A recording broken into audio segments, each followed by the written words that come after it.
Cumprimento a todos os meus irmãos com a paz de Jesus. Seja bem-vindo ao estudo da lição número 1 sobre o livro de Isaías, o profeta Isaías. Vamos orar antes de iniciarmos o estudo. Pai querido que estás nos céus, na tua presença estamos aqui buscando a tua face, buscando a tua bênção, buscando a presença do Espírito Santo na minha vida e na vida dos meus irmãos. Derrama sobre nós a promessa de Jesus Cristo, o Espírito Santo, o Consolador, aquele que nos guia em toda a verdade.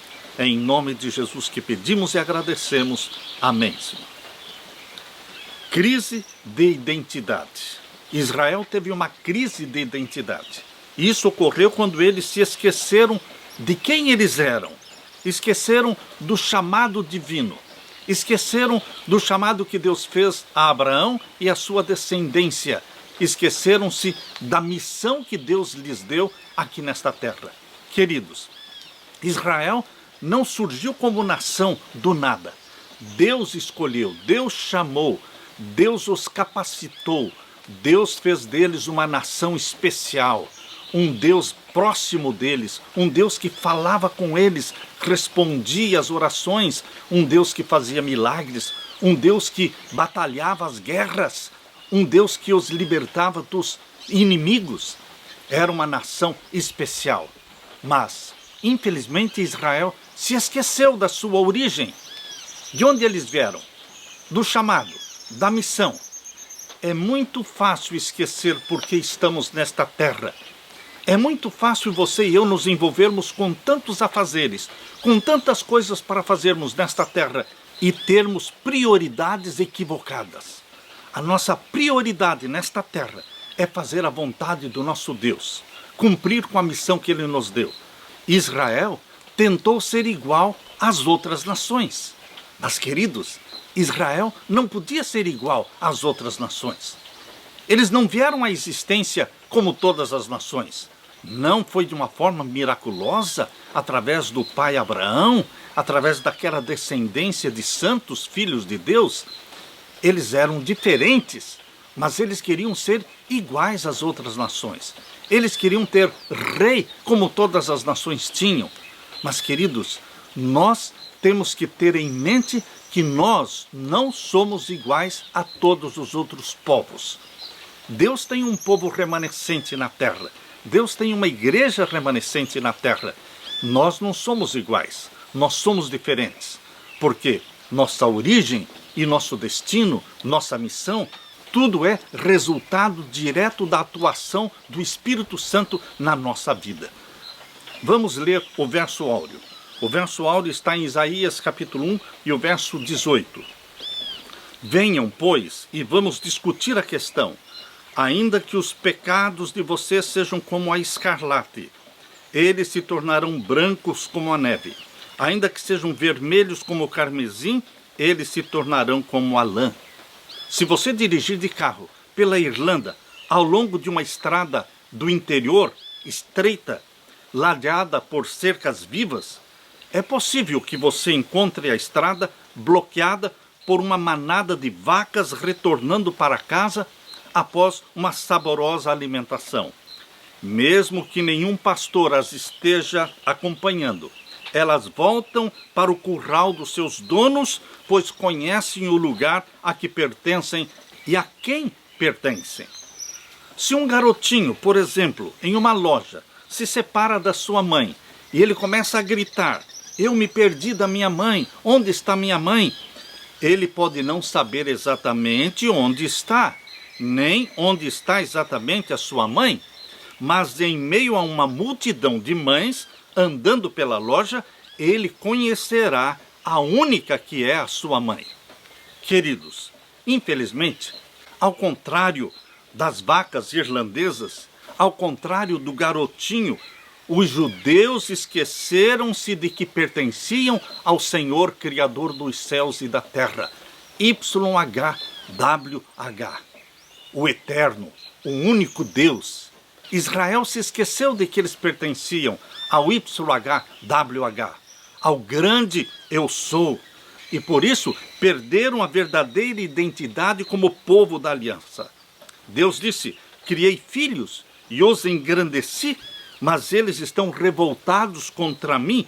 O boi conhece o seu possuidor, e o jumento o dono da sua manjedoura.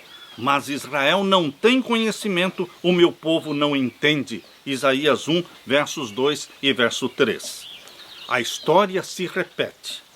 O povo remanescente, a igreja remanescente, não é uma igreja igual a todas as outras. Não é um povo comum. Nós nascemos com um propósito sagrado. Nós nascemos de uma forma profética, dentro de um calendário profético de Deus, conforme está no livro profético de Daniel, capítulo 8, verso 14. Queridos, você como povo remanescente, você foi chamado por Deus, batizado pelo Espírito Santo, para cumprir a missão de Deus na sua vida. Não podemos ter crise de identidade, não, porque nós sabemos quem é o nosso Deus, a quem pertencemos e a quem devemos prestar contas no juízo final. Na parte de domingo, escutem, ó céus. Abra sua Bíblia e vamos ler Isaías, capítulo 1, e os versos 1 até o verso 9. Isaías, capítulo 1, e os versos 1 até o verso 9. Queridos, quando vocês estiverem lendo Isaías, lembrem-se que Isaías e também o profeta Oséias, eles eram contemporâneos. Quando você lê o livro do profeta Oséias, onde Deus diz que o seu povo se prostituiu, vocês se lembrem que eles eram contemporâneos, portanto, ao lerem aqui o capítulo 1, capítulo 2, em diante de Isaías, vocês vão perceber a apostasia do povo de Deus. Aqui lemos agora no capítulo 1, verso 1 em diante. Visão de Isaías, filho de Amós, a qual ele viu a respeito de Judá e Jerusalém, nos dias de Uzias, Jotão, Acás e Ezequias, reis de Judá. Vocês percebem que Isaías fez questão de se identificar. Ele diz, filho de Amós. E ele viveu num tempo específico da história de Israel. Ele diz que viveu nos dias dos reis Uzias, Jotão, Acás e Ezequias. Aqui diz, ouvi, ó céus, e presta ouvidos, tu, ó terra, porque fala o Senhor. Criei filhos e exaltei-os, mas eles prevaricaram contra mim. Ou seja, eles se revoltaram contra mim. O boi conhece o seu possuidor e o jumento a manjedoura do seu dono, mas Israel não tem conhecimento, o meu povo não entende. Queridos, naquele tempo, Israel teve uma crise de identidade. Será que hoje nós temos uma crise de identidade como igreja remanescente? Aqui diz o verso 4. Ai da nação pecadora, do povo carregado de iniquidade, da semente de malignos, dos filhos corruptores, deixaram ao Senhor, blasfemaram do Santo de Israel, voltaram para trás. Quando você lê esses versos, dá a impressão de que Deus estava falando de um povo pagão, de um povo que nunca conheceu Deus. Mas não, queridos, está falando do povo escolhido, de Israel. Aqui diz, uma nação pecadora, um povo carregado de iniquidade, da semente de malignos, dos filhos corruptores. Vejam só o nível de apostasia. O povo de Deus, quando se afasta de Deus, eles se tornam piores do que os ímpios, piores do que os pagãos que nunca conheceram Deus. Aqui diz o verso 5. Toda a cabeça está enferma e todo o coração está fraco. Desde a planta do pé até a cabeça não há nele coisa sã, senão feridas e inchaços e chagas podres, não espremidas, nem ligadas, nem nenhuma delas amolecida com óleo. Deus usa expressões fortes, duras, para mostrar o nível de apostasia de Israel. Queridos, Deus quer salvar o seu povo. Deus queria salvar Israel, Deus quer salvar a igreja remanescente hoje. Em Apocalipse capítulo 3, diz que a igreja de Laodiceia é morna. Ela está afastada de Deus, ela está comprometida com o mundo, mas Deus não desiste da sua igreja. Meus queridos, Não nos iludamos pensando que a situação e a condição da nossa igreja hoje é melhor do que a condição de Israel. Não, queridos. A história está se repetindo. A igreja está enamorada do mundo. Mas Jesus Cristo não desiste da sua igreja. Jesus Cristo tem os fiéis remanescentes hoje que se preparam para a volta de Jesus, a segunda vinda gloriosa de Jesus. Este é o nosso destino, é o céu. Agora vamos ler aqui o capítulo 1 e o verso 7. A vossa terra está assolada, as vossas cidades estão abrasadas pelo fogo, a vossa região, os estranhos a devoram em vossa presença e está devastada como numa subversão de estranhos. Num só verso, o verso 7 de Isaías 1, Deus usa palavras fortes: assolada, abrasada, devorada, devastada. Tudo isso para descrever a situação de Israel, que sofria. Por quê? Porque estava distante de Deus. Queridos, junto de Jesus Cristo, nós temos todo o amor de Deus, toda a graça de nosso Senhor Jesus Cristo, nós temos a proteção, porque Deus é o nosso abrigo, Deus é o nosso refúgio, Deus é a rocha da nossa salvação. Não podemos nos separar, não podemos nos distanciar do nosso Deus. A quem iremos? Quando Jesus viu a multidão indo embora, abandonando-o, ele olhou para os discípulos e disse: vocês também não vão embora? Não vão me deixar? E Pedro respondeu: a quem iremos, se tu tens as palavras da vida eterna? Queridos, nós não temos para onde ir. Nós só temos um Pai, nós só temos um Deus, nós só temos um Salvador, Jesus Cristo. Para quem iremos? Fomos chamados de forma miraculosa, profética. Temos que cumprir a missão do nosso Deus. O Espírito Santo está aí, à sua e à minha disposição, batizando-nos diariamente para cumprirmos com esta missão. E o verso 9 diz: se o Senhor dos Exércitos nos não deixar algum remanescente, já como Sodoma seríamos e semelhantes a Gomorra. Bendito seja Deus pelo verso 9, que diz claramente que Deus deixou-nos um remanescente. Quando Elias olhou para a situação de apostasia de Israel, ele disse: só eu fiquei, Senhor, só eu. E Deus disse: não, Elias, você está enganado. Existem mais 7.000 que não dobraram seus joelhos a Baal. Existia um remanescente naquele tempo, existe um remanescente hoje. E Deus está desafiando-o para que você seja do remanescente. Se o Senhor dos Exércitos nos não deixar algum remanescente, já como Sodoma seríamos e semelhantes a Gomorra. Deus usa aqui a expressão de Sodoma e Gomorra para falar de Israel. Veja só a situação de promiscuidade, de baixaria, de licenciosidade, de pecaminosidade que o povo de Israel estava vivendo, ao ponto de Deus o chamar de Sodoma e Gomorra. Porém, queridos, você e eu não somos Sodoma e Gomorra. Nós vivemos na igreja de Laodiceia, nós vivemos entre os mornos, mas nós não somos mornos. Nós somos inflamados pela chama do Espírito Santo. Nós somos batizados diariamente pelo Espírito Santo. Nós somos remanescente de Deus. Aleluia! Na parte de segunda-feira, ritualismo podre. É essa a expressão que Deus usa. Vocês estão podres.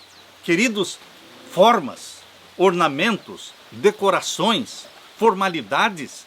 Deus está cansado de formalidades, de rituais, quando não existe o verdadeiro amor, a verdadeira conversão, o verdadeiro arrependimento. É exatamente isso que Deus está falando em Isaías capítulo 1, versos 10 até o verso 17. Leia comigo.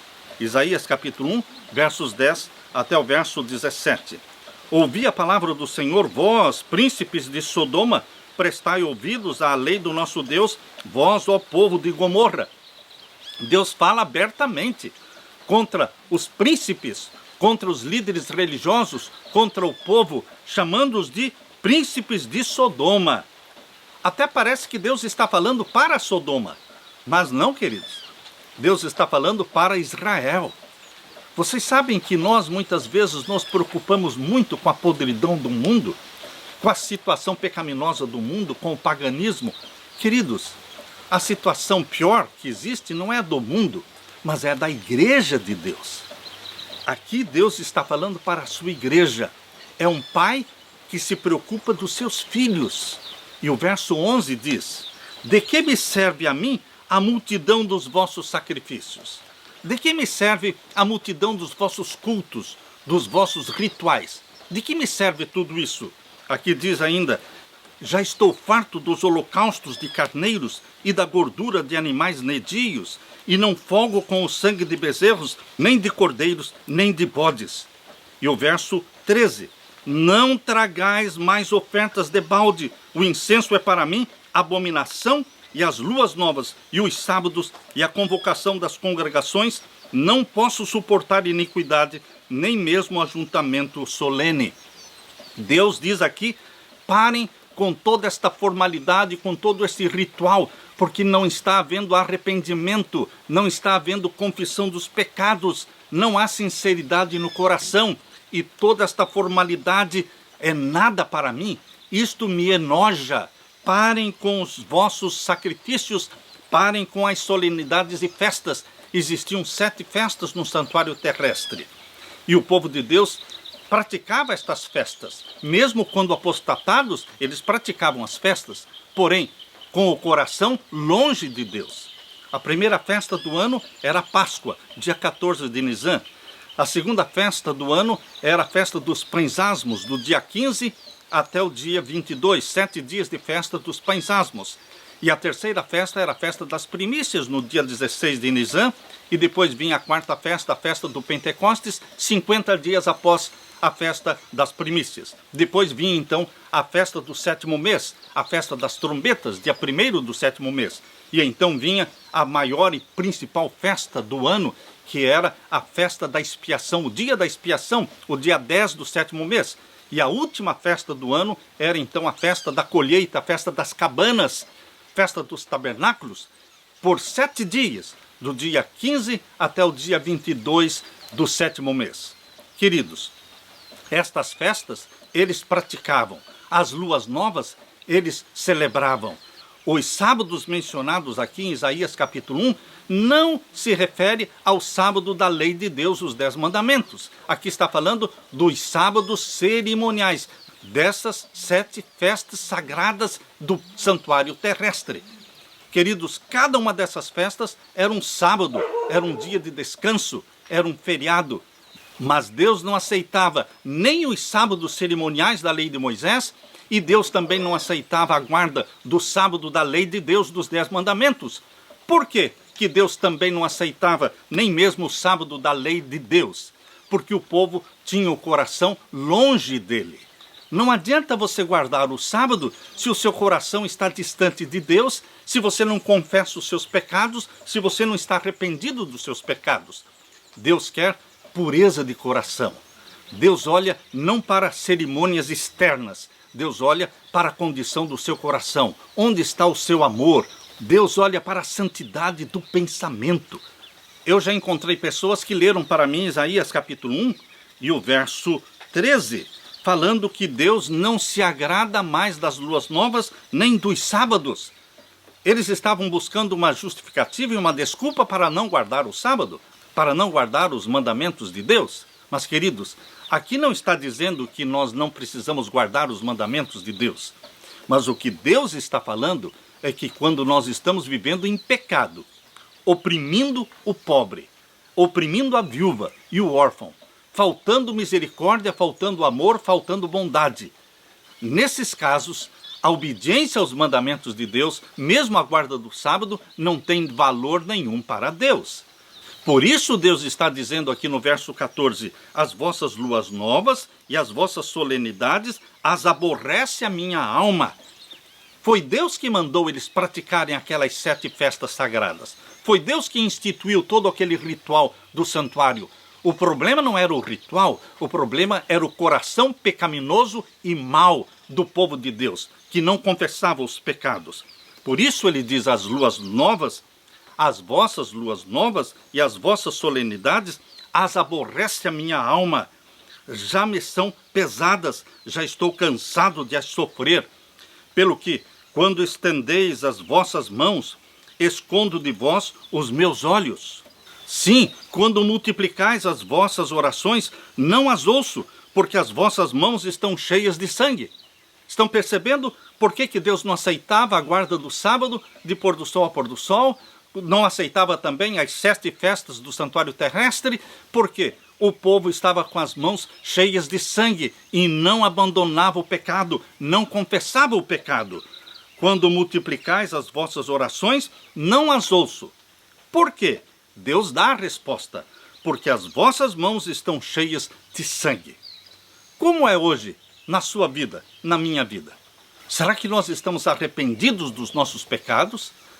Será que existe sangue nas nossas mãos? Sangue contra o nosso próximo? O sangue da mentira? O sangue do roubo? O sangue da exploração do pobre, do órfão e da viúva? Então Deus faz um apelo aqui no verso 16. Lavai-vos, purificai-vos, tirai a maldade de vossos atos de diante dos meus olhos, cessai de fazer o mal. Existe esperança para Israel? Existe. Existia esperança naquele tempo e existe esperança para a igreja de Deus hoje. Qual é a solução? Veja um apelo. Lavem-se, purifiquem-se, tirem a maldade dos seus atos de diante dos meus olhos e cessem de fazer o mal. Paremos de pecar. Vamos parar de pecar. Vamos dizer não para Satanás e sim para Jesus Cristo. Vamos orar. Querido Pai, em nome de Jesus, eu tiro a minha vontade do domínio de Satanás e coloco a minha vontade nas tuas mãos. Apodera-te da minha vontade, santifica-a, para que a tua vontade e a minha sejam uma só. E que o Espírito Santo me santifique, que o Espírito Santo habite em mim, que o Espírito Santo me faça templo do Espírito. Queridos, Deus quer santidade de mente, santidade dos olhos, santidade dos pensamentos. E então sim, a nossa obediência, a guarda dos mandamentos de Deus, serão agradáveis diante de Deus.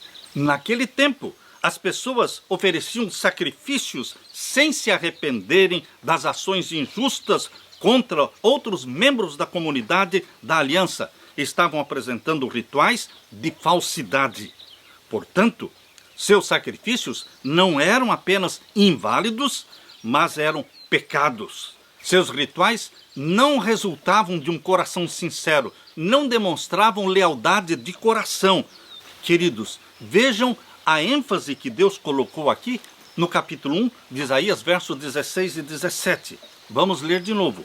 Lavem-se, purifiquem-se, tirem a maldade dos seus atos de diante dos meus olhos e cessem de praticar o mal.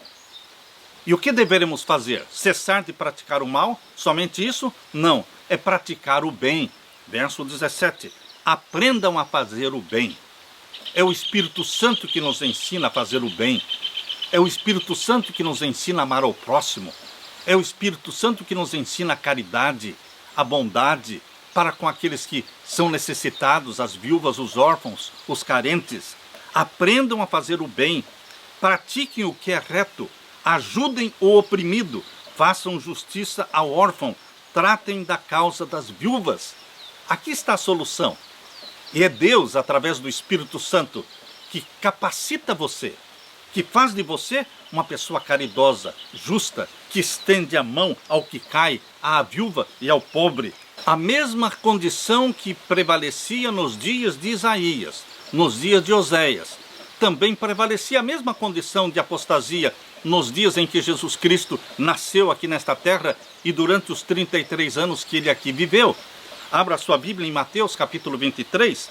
Mateus capítulo 23, versos 23 em diante, mostra que a situação espiritual do povo de Deus era a mesma. Aqui lemos: Ai de vós, escribas e fariseus, hipócritas, pois que dizimais a hortelã, o endro e o cominho, e desprezais o mais importante da lei.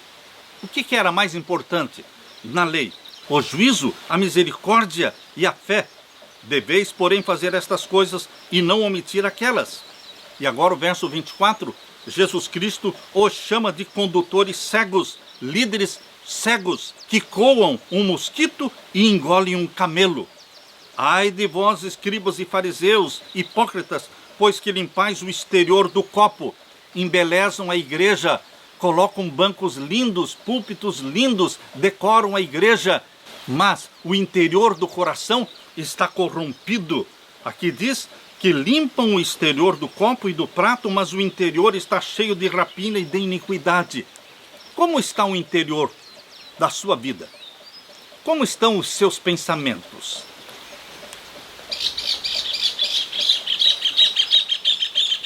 Por isso Jesus chama fariseus cegos, condutores, líderes espirituais cegos. E o verso 27 diz: ai de vós, escribas e fariseus hipócritas, pois que sois semelhantes aos sepulcros caiados. Sepulcros, túmulos que são bonitos por fora, mas por dentro são ossos podres.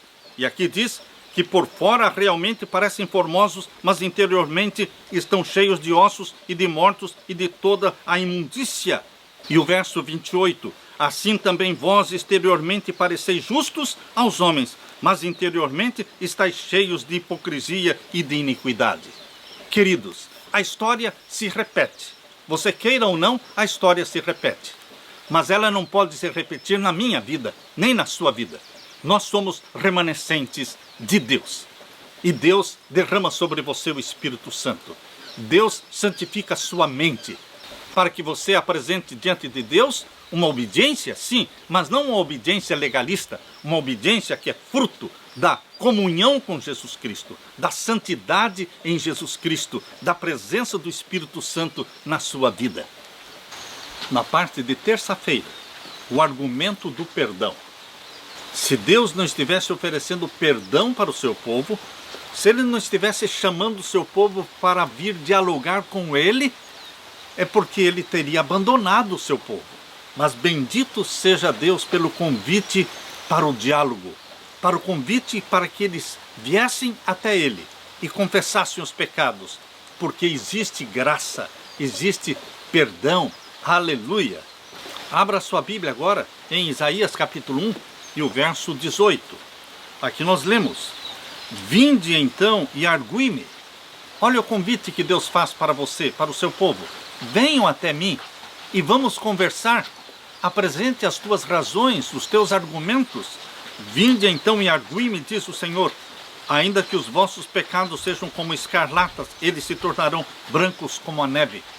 Não importa o pecado que você tenha cometido, tão odioso, tão horrível, Ele perdoa. A porta da graça está aberta. Aquele que ouve diz, vem.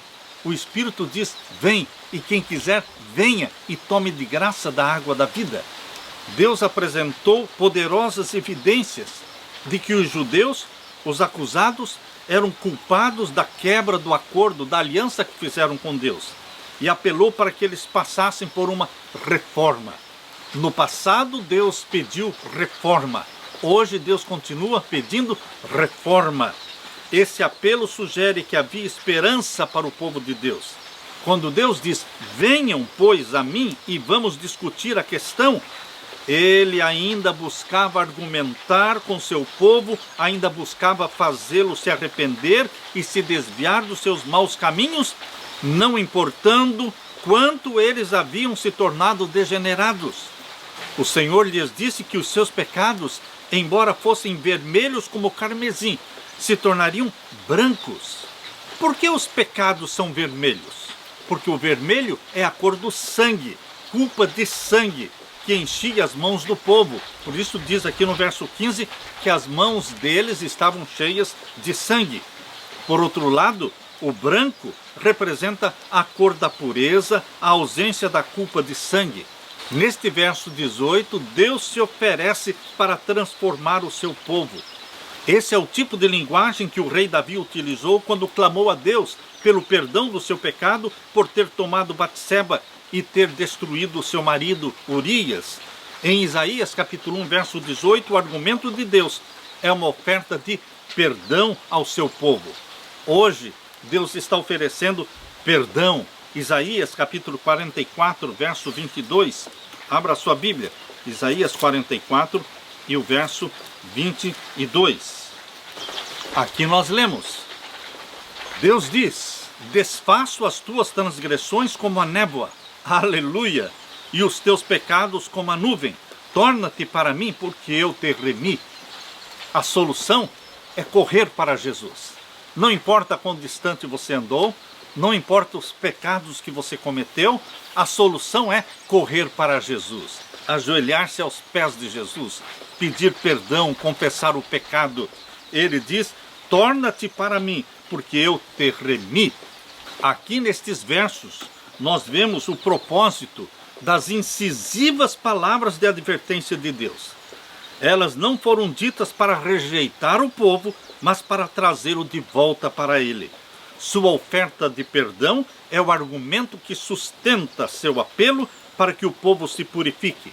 Seu perdão possibilita a transformação por seu poder. Aqui vemos as sementes da nova aliança, fundamentada no perdão. Começamos no vermelho, com uma dívida que nunca poderíamos pagar. Com um humilde reconhecimento da nossa necessidade de perdão, estamos prontos para aceitar o que Deus tem para dar. E o que Deus tem para dar é graça, misericórdia e perdão. Aleluia! Na parte de quarta-feira, comer ou ser devorado? Não é uma escolha difícil de se fazer, porque só existem duas opções: comer ou ser devorado. Abra sua Bíblia em Isaías capítulo 1 e vamos ler agora os versos 19 a 31. Isaías capítulo 1 e os versos 19 até o verso 31. Aqui Deus começa dizendo: se quiserdes e ouvirdes, comereis o bem desta terra. Eu gosto deste verso. Se você quiser, está no poder da vontade. Deus deu livre-arbítrio, Deus deu para você o poder da vontade. Você não tem o poder para realizar a vontade de Deus, porque é só o Espírito Santo que pode dar esse poder. Mas Deus investiu você, ser humano, a mim, pecadores como somos, do poder da vontade. Nós decidimos obedecer a Deus. E o poder para obedecer é Ele que dá. Mas a decisão tem que vir de você, tem que vir de mim, do meu coração. É o poder da vontade. Decida obedecer, decida confessar. E aqui diz: se quiserem e ouvirem, vão comer o bem desta terra. É uma opção, é uma oferta que Deus está dando para você. E o verso 20: mas se recusardes e fordes rebeldes, sereis devorados à espada, porque a boca do Senhor o disse. Deus é muito claro, Deus é muito transparente, objetivo. Ele não engana as pessoas. Ele coloca o caminho da vida e da bênção. E coloca também o caminho da maldição, do pecado, da rejeição do amor divino. Por isso diz o verso 20: se recusarem e forem rebeldes, serão devorados à espada, porque a boca do Senhor falou. Por que continuar sofrendo? Queridos, Israel sofreu muito, até o ponto de serem escravizados 70 anos em Babilônia, e as outras 10 tribos desapareceram pelo cativeiro da Assíria. Queridos, Deus não programou o sofrimento, Deus não queria isso, mas Deus permitiu, porque eles se apostataram, eles se afastaram de Deus. Hoje Deus continua permitindo que o seu povo sofra quando o seu povo se distancia dele. Deus está constantemente chamando o povo para reforma, reavivamento e reforma. Deus quer eliminar a mornidão, quer sacudir o pó da sonolência espiritual e fazer de você um vaso novo, um vaso santificado. Por isso diz aqui o verso 21, como se fez prostituta a cidade fiel, ela que estava cheia de retidão, a justiça habitava nela, mas agora homicidas. Vejam, Jerusalém, cidade santa, cidade amada, cidade escolhida, mas ela se fez o quê? Prostituta, se prostituiu indo atrás de Satanás, adorando demônios. E o verso 23, os teus príncipes são rebeldes, falando dos líderes da nação. Por quê?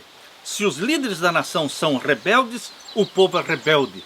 Se os líderes da nação se prostituem, o povo se prostitui. Assim como é o rei, assim também é o povo, porque a água não sobe acima da caixa d'água.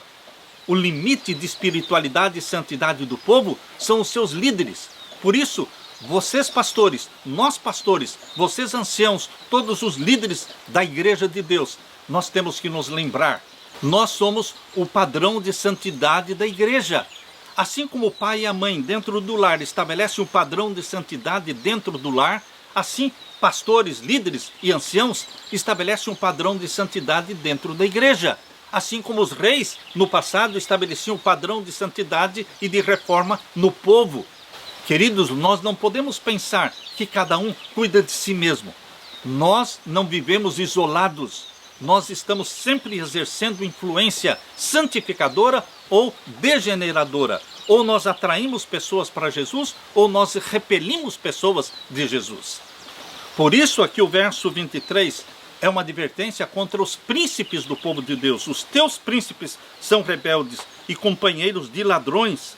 Cada um deles ama as peitas e corre após salários. Não fazem justiça ao órfão e não chega perante eles a causa das viúvas. Que situação lamentável do povo de Deus naquele tempo. Será que a história se repete em nossos dias? Se o povo escolhesse obedecer a Deus, comeria o melhor da terra, verso 19. Por outro lado, se recusasse sua oferta de perdão e restauração e se rebelasse contra ele, seriam devorados pela espada, verso 20. A escolha era deles. Deus deu o poder da escolha para cada um dos seus filhos.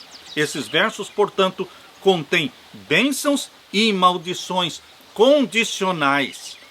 Isaías capítulo 1 reiterou e aplicou as palavras de Moisés registradas quando a aliança com Israel havia sido estabelecida. Em Deuteronômio capítulo 30, verso 19 e 20, Deus falou pela boca de Moisés, quando ele disse: hoje eu tomo os céus e a terra por testemunha contra vocês, que lhes propus a vida e a morte, a bênção e a maldição. Escolhe, pois, a vida, para que vivas tu e a tua família. Deus quer que você escolha a vida. Deus propõe bênção e maldição, vida e morte. Por que escolher maldição? Por que escolher o caminho da morte? Se nós podemos escolher o caminho da bênção para nós, para a nossa família. Você pai, você mãe, vocês podem ser bênçãos para a família ou maldição. É vocês que apresentam os filhos diante de Deus.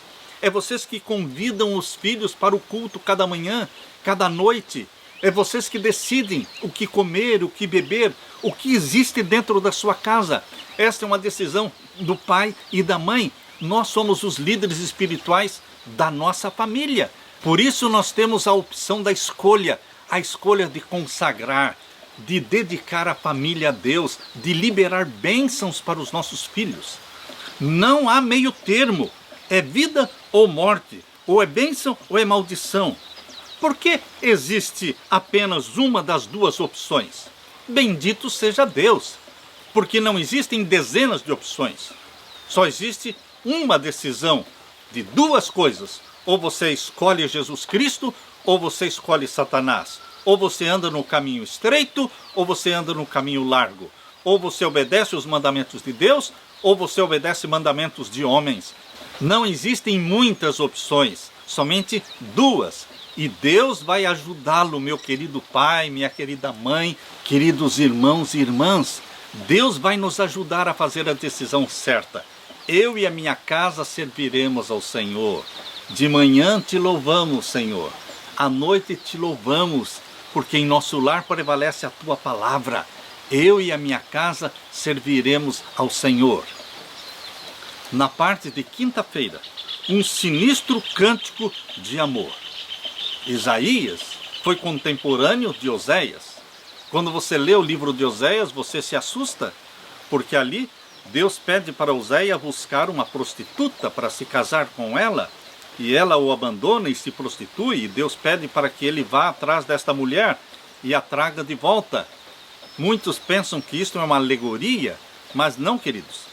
Oséias realmente se casou com uma mulher prostituta, E Deus usou a experiência do profeta Oséias para mostrar que Israel era uma prostituta, porque foi atrás de outros deuses. Por isso, quando nós entendemos que Oséias e Isaías viveram no mesmo tempo, nós podemos entender melhor este cântico de amor aqui em Isaías capítulo 5, Isaías capítulo 5 e os versos 1 até o verso 7. Aqui nós lemos: Agora cantarei ao meu amado o cântico do meu querido a respeito da sua vinha.